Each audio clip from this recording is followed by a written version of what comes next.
Now, your ABC 7 First Alert Weather Forecast with meteorologist John Scalzi.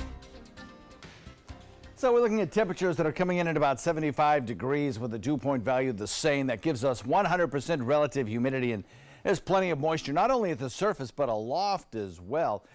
Becky Olmayaka, one of our longtime weather watchers, commented on the ring around the moon that you can see as you look at that full moon that's out there this morning. And that's caused, of course, by the moisture in our atmosphere, which will eventually help support our showers in the afternoon.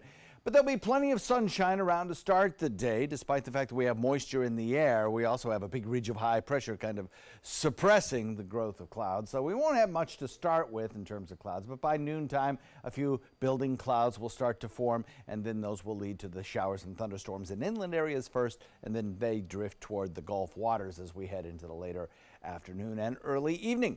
We're already starting to see the effect of an easterly breeze by showers building over on the other coast. For us, we're quiet right now, and what was left of yesterday's storms continue to push away in the Gulf waters.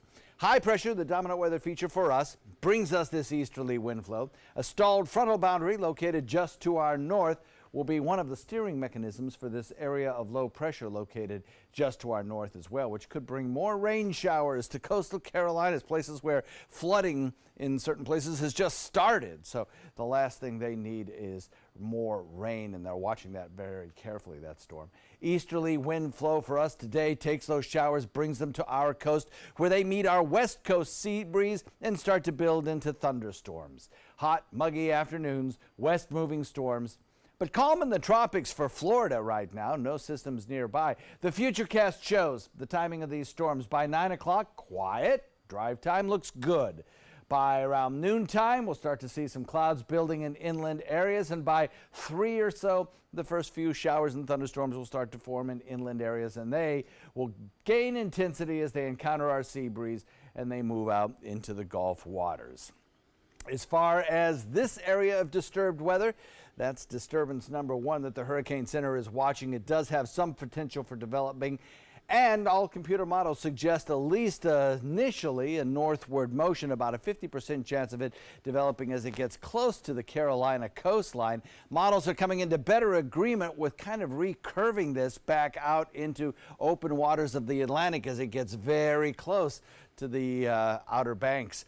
We'll watch that system very carefully over the next several days. Could provide 2 to 4 inches of rainfall for parts of the coastal Carolinas.